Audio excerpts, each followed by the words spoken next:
Laura Lopes just called Princess Anne the absolute symbol of royal duty, completely out of touch. William's response? Instant and utterly ruthless. He didn't argue. He didn't cause a scene. He stepped directly into Laura's personal space, used a weaponized silence to freeze the entire room, and triggered a classified lockdown protocol that very night. A seemingly harmless celebration had just accidentally collapsed a multi-million-pound shadow alliance inside the palace.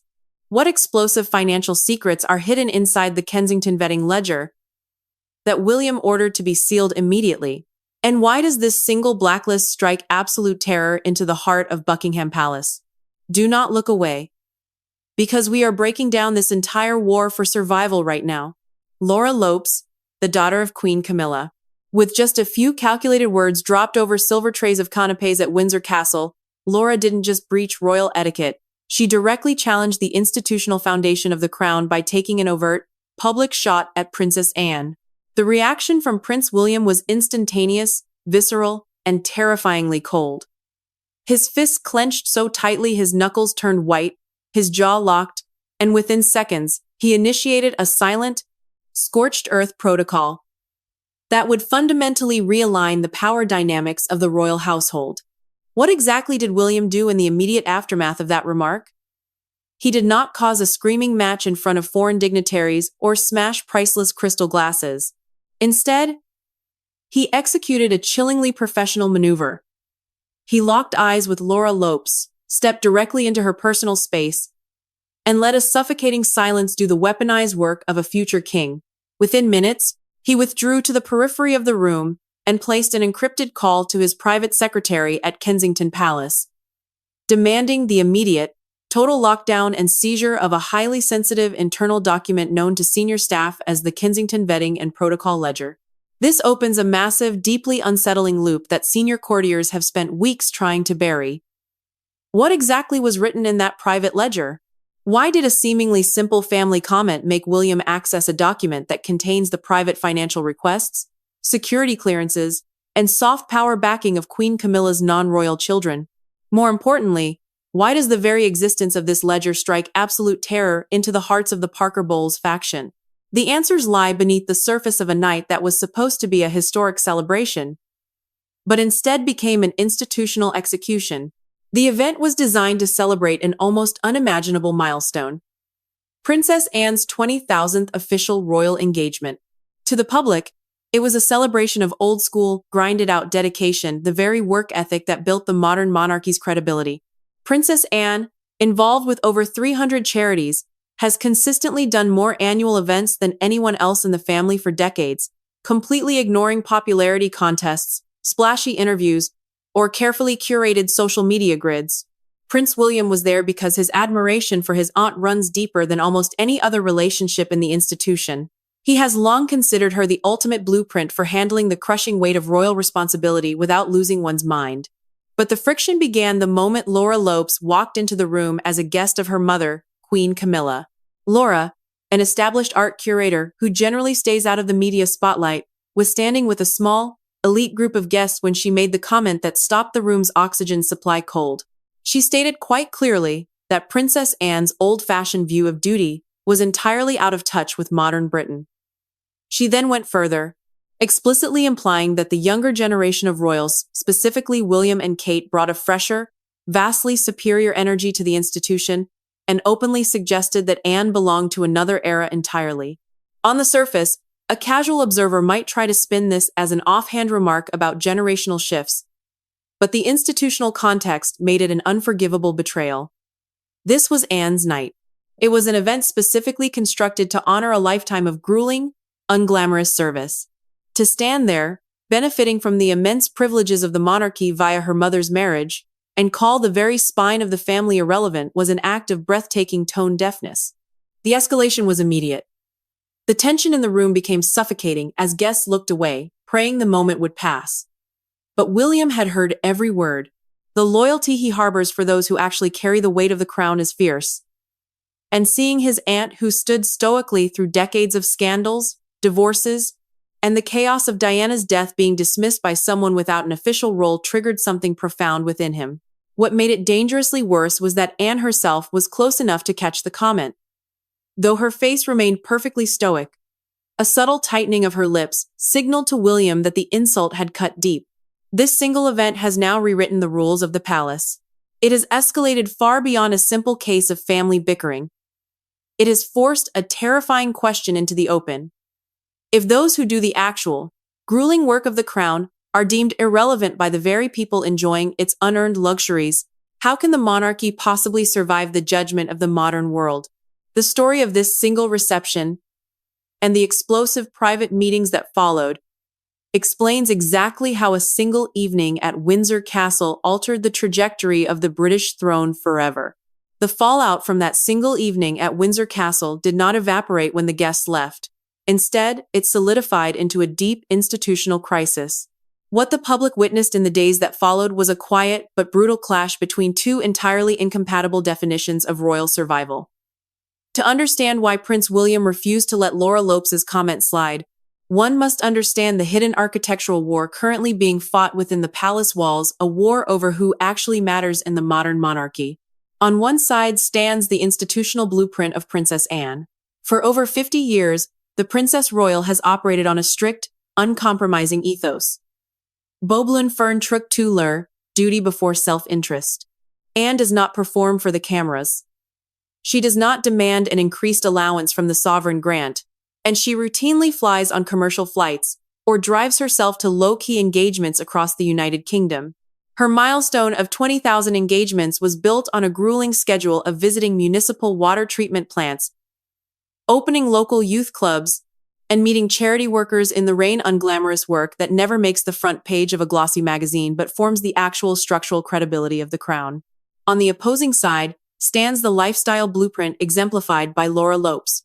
As an elite art curator in London, Laura operates in a world of high society influence, luxury sponsorships, and exclusive networks. She holds no royal title, receives no direct taxpayer funding, and performs exactly zero public engagements. Yet, because her mother is Queen Camilla, her proximity to the throne gives her an unprecedented level of social leverage. Private donors, corporate billionaires, and international art collectors who want soft access to King Charles or Queen Camilla frequently flock to Laura's exhibitions. She has effectively mastered the art of maximizing royal proximity for private career success while remaining entirely immune to palace accountability. When Laura openly dismissed Anne's approach as old-fashioned and out of touch, she wasn't just making a casual observation about an elderly aunt. She was articulating a dangerous new philosophy that has quietly taken root within Queen Camilla's wing of the family. The belief that the monarchy no longer needs to grind out its survival through boring, daily public service. In their eyes, the modern crown should operate like a high-end corporate brand built on media management, slick visual aesthetics, and elite networking. William immediately recognized this as an existential threat. If the new influence faction succeeded in shifting the definition of royal duty away from Anne's model of grueling public service, the moral contract between the British people and the monarchy would be permanently broken. Why should the public tolerate a royal family that only shows up for glamorous galas and international tours while dismissing the unglamorous, ground-level work that keeps the institution tethered to reality? This introduces a second, highly volatile open loop that senior courtiers have spent months trying to suppress. Prior to that fateful night, had Laura Lopes already used her informal access to the Kensington vetting and protocol ledger to secure high-profile corporate backing for her private art galleries? Did William's sudden lockdown of that document catch her faction red-handed in the middle of a massive, back-channel commercial negotiation that relied entirely on the Windsor name? The escalation intensified the morning after the reception. At 8:00 a.m. sharp, William bypassed the King's office entirely and drove straight to Anne's private residence at Gatcombe Park. He didn't come to offer polite family condolences, he came with a hard, system-wide strategy. William presented his aunt with a detailed audit of every instance where non-working individuals connected to the Parker Bowles family had subtly integrated themselves into official royal spaces over the past 12 months. Anne, characteristically stoic, listened calmly as her nephew paced the room, his frustration boiling over. She advised him to hold back, using the old royal logic that reacting to careless whispers only gives them more power. But William's worldview has been forged in a vastly different era, an era where whispers become global headlines overnight. and public perception can destroy a dynasty in a matter of weeks. He looked at his aunt and made his position chillingly clear. Ignoring the comment would not show strength. It would signal surrender. For William, the problem was no longer just about what Laura Lopes said at a party. The problem was that her words revealed an underlying confidence, a sense that her faction felt secure enough within the palace to openly mock the very person who had sacrificed her entire life to keep the monarchy credible. If a line was not drawn immediately, the core values of the Windsor dynasty would be permanently diluted by the interests of an extended, unelected blended family. The confrontation was no longer preventable. William left Gackham Park fully intent on forcing a reckoning, setting the stage for a dramatic, high-stakes showdown that would push the internal politics of the palace to the absolute breaking point. The internal friction generated at Windsor Castle did not remain confined to private offices. Instead, it spilled into the public arena just days later during a high-profile charity gala at Clarence House. This specific event was an elite gathering for the London art and culture sector, a domain that serves as Laura Lopes's professional home turf. It was supposed to be a night where Queen Camilla's daughter could move confidently through a crowd of wealthy patrons, secure in her dual identity as an accomplished independent curator and the stepdaughter of the king. However, Prince William had already spent the preceding 72 hours orchestrating a calculated, highly visual institutional counter-strike. The public and the press, watching from behind velvet ropes, saw only the glittering surface of standard royal pageantry. Crisp tuxedos, sparkling diamonds, and polite smiles. But inside the main reception room, William executed what senior palace courtiers later described as a masterclass in strategic spatial isolation. The moment William and Catherine entered the room, the atmospheric pressure shifted entirely. Rather than adhering to the relaxed, blended family dynamics that King Charles had spent years trying to foster, William enforced a strict, non-negotiable professional boundary. He utilized a specific maneuver known within diplomatic circles as visual exclusion. Whenever Laura Lopes moved toward the same cluster of high-profile guests, William subtly but deliberately pivoted his posture, physically blocking her line of sight and guiding the conversation away from her. What the public missed, but what sent shockwaves through the royal household, was a brutal, 30-second encounter near the main gallery display. Finding themselves momentarily face-to-face, Laura attempted to diffuse the tension with a casual, somewhat defiant greeting, clearly operating under the assumption that William's anger was an overreaction that would fade in public. William did not raise his voice. He did not break his polite posture. Instead, he delivered a curt, ice-cold acknowledgement that lasted less than 2 seconds before completely turning his back on her to engage a foreign ambassador. This introduces a third, incredibly dangerous open loop that has left the palace communications team in a state of high alert. What did Catherine do immediately after William turned his back on Laura? According to an overlooked detail in a private log kept by a senior Clarence House butler, Catherine quietly handed a small, handwritten note to Queen Camilla's private secretary. What were the specific contents of that note? And why did its delivery cause Camilla to abruptly leave the gala 30 minutes ahead of schedule? The escalation was immediate and highly emotional behind the scenes. Queen Camilla, witnessing her daughter being systematically frozen out of her own professional network by the future king, was utterly furious. For years, Camilla had maintained a strict boundary regarding her children, fiercely protecting Laura and Tom from the brutal politics of the palace under the agreement that they would remain private citizens. Seeing Laura treated as an institutional pariah, and watching her pride being visibly wounded in front of her peers, shattered Camilla's diplomatic reserve. Camilla immediately pulled Laura aside into a private anteroom, instructing her to maintain her composure, but her own protective maternal instincts were fully activated. To Camilla, William's behavior wasn't just rude. It was a dangerous abuse of his future sovereign authority. She viewed his actions as a deliberate campaign to humiliate her family and assert dominance over her wing of the household. The strategic implications of this cold shoulder were profound. By publicly isolating Laura, William sent an unmistakable message to the entire British aristocracy and the wealthy donors who fund the arts. Proximity to Camilla does not guarantee the protection or favor of the future king. If you align your interests with the Parker Bowles faction, you risk being permanently blacklisted by the direct line of succession. This was no longer a minor disagreement over a comment about Princess Anne. It was a cold, calculated exercise in soft power containment, William had successfully demonstrated that he held the ultimate keys to institutional legitimacy, leaving King Charles with no choice but to intervene before the unspoken war completely paralyzed the daily operations of the monarchy. The freezing tension that paralyzed the Clarence House gala left King Charles d'Artam with an impossible choice. As a husband, he felt the immense pressure from Queen Camilla to defend her daughter's dignity. But as king, he knew that an open, icy rift between his heir and his wife's family could destabilize the public image of the monarchy. Realizing that the quiet war was escalating out of control, the king took a dramatic, highly unusual step. He summoned a private family intervention at Buckingham Palace. The meeting did not take place in one of the grand, gold-leaf staterooms where foreign dignitaries are received. Instead, Charles chose a small, secure drawing room deep within the private apartments, a room entirely swept for listening devices and far removed from the ears of junior staff. Sitting in a tense, suffocating silence were 5 people: King Charles, Queen Camilla, Prince William, Catherine, and Laura Lopes.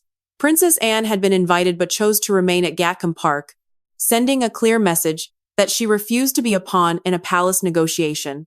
The king opened the meeting by emphasizing that family unity is the crown's greatest shield. He argued that in a modern Britain, watching every penny of the sovereign grant, even the slightest whisper of internal warfare, could destroy public confidence. But the moment Charles finished speaking, William took control of the room. He did not mince words. He stated directly that Laura's comment at Windsor Castle was an institutional breach that crossed a non-negotiable line. Laura, showing the fierce independence she had cultivated in her private career, refused to back down. She argued that her remark was made casually among friends, that she had no malicious intent, and that it was entirely unfair to summon a private citizen to a palace intervention over an offhand opinion about generational shifts. This opens a fourth, incredibly volatile open loop that has sent shockwaves through the palace's legal department. During the most explosive moment of the confrontation, when Camilla accused William of bullying her daughter, did William lay a specific financial document on the mahogany table? Why did the sight of this document detailing a hidden transfer of commercial real estate assets connected to the Duchy of Cornwall instantly silence the Queen Consort? The escalation within the room reached a fever pitch. Camilla spoke next, her voice trembling with a mixture of anger and maternal protectiveness. She reminded William that her children had intentionally avoided taking royal titles or public roles specifically to escape this kind of heavy-handed palace scrutiny. She argued that dragging a private citizen into a constitutional dispute was an abuse of power. William's counter-argument was cold, precise, and legally devastating. He looked directly at Laura and delivered a line that redefined the boundaries of the blended royal family. "You don't get to claim outsider status when your behavior is called into question," while simultaneously enjoying the immense social and commercial leverage of being the Queen Consort's daughter. "If you are in the room, your words carry the weight of the crown." Catherine remained largely silent, acting as a calm, watchful observer, but her unified presence next to William made it clear that the future of the monarchy stood as a solid, unbreakable wall. King Charles tried repeatedly to broker a compromise, asking for a mutual understanding, but he quickly realized that neither side was willing to budge. The meeting ended without a formal apology, without a handshake, and without a resolution. They left the room as 2 distinct factions divided by a wall of ice. The Buckingham Palace intervention, designed to heal the wound, had instead achieved the exact opposite. It had formalized the fracture, setting the stage for a dramatic, systemic shift in how the royal household would operate from that day forward. The failure of the Buckingham Palace intervention marked the end of polite diplomacy within the royal household. Prince William's refusal to accept anything less than absolute accountability triggered an unprecedented administrative restructuring behind the scenes. What followed was a cold, calculated institutional partition, a move that senior courtiers now refer to as the Great Separation. For decades, the administrative boundaries of the royal family had been fluid, allowing non-working relatives to seamlessly blend into official spaces. But within 48 hours of the failed meeting, William exercised his supreme authority over the Duchy of Cornwall and his own household logistics. He officially activated the restrictions laid out in the Kensington Vetting and Protocol Ledger, the very document that had sent a chill through Queen Camilla's faction. The first structural blow was logistical. William issued a non-negotiable directive to the palace housing and event planning committees. Laura Lopes and her immediate circle were to be permanently excluded from any VIP reception suites, green rooms, or private holding areas funded directly by the sovereign grant or the duchy assets. If they attended royal gatherings as family guests of King Charles, they were to remain strictly within the public, low-security zones completely cut off from the spaces where high-stakes diplomatic and corporate networking takes place. This introduces a fifth, deeply buried open loop that remains a subject of intense speculation among top-tier royal reporters. Did William's activation of the ledger also include an undercover directive to the Crown's digital security team? Were the private email communications and calendar entries of Queen Camilla's personal staff quietly monitored to ensure that no further soft power access was being traded behind the backs of the direct heirs? The escalation of this administrative freeze rapidly manifested in the physical world. During a major international state banquet at Buckingham Palace, the seating arrangements and security corridors reflected a total geometric isolation. Laura Lopes's name was completely erased from the primary state guest roster, and she was restricted to a minor, distant gallery seat far removed from the royal table. The message sent to the aristocracy was unambiguous. The future king had effectively drawn an iron curtain down the middle of the blended family. This strategic containment mirrors the actions of King George Luc in the late 1930s, who systematically stripped the Duke of Windsor and Wallis Simpson of any back-channel influence over the state, ensuring that the direct line of succession remained untainted by outside interests. Queen Camilla's response to this total isolation was a state of guarded, protective silence. She recognized that any public retaliation or press leak would only play into William's hands, allowing him to frame her family as disruptive outsiders threatening the stability of the crown. She instructed Laura to focus entirely on her private art curation projects in London, completely detached from palace activities. But the damage to the internal machinery of the monarchy was done. The daily operations of the royal staff were now divided by a deep, unspoken paranoia. Every guest list, every charity invitation, and every private palace reception had to be cross-checked against William's strict protocol ledger to ensure no boundaries were breached. What began as an arrogant, offhand comment at a Windsor reception had successfully forced a permanent, cold-blooded division within the royal house. The era of the happy, modern, blended family was officially dead, replaced by a rigid, uncompromising structure designed to ensure that those who did not sacrifice for the crown would never again be permitted to influence its destiny. The visual payoff of this silent palace execution is no longer hidden behind the heavy mahogany doors of Buckingham Palace. It is now laid bare before the entire world. What began as a single, arrogant remark at a Windsor Castle reception has successfully altered the visual and administrative landscape of the British monarchy. The illusion of a blissfully blended royal family has been permanently replaced by a calculated, public reality, the era of absolute separation. If you look closely at official royal photographs and high-stakes state events today, the physical geometry of the court tells the entire story. Laura Lopes remains completely frozen out of the inner sanctum. Her name has been systematically expunged from the guest lists of any event bearing the administrative stamp of the Duchy of Cornwall or Kensington Palace. The Kensington vetting and protocol ledger that Prince William locked down that fateful night remains fully active, serving as an unyielding wall that prevents the Parker Bowles faction from ever trading on the soft power of the direct line. The final, devastating resolution of this conflict answers the very promise of this investigative bulletin. William's fury was never a simple temper tantrum. It was a highly strategic, long overdue institutional correction. By making the fallout immediate and non-negotiable, William drew an absolute line between those who sacrifice their lives to keep the monarchy credible and those who merely seek to enjoy its unearned luxuries.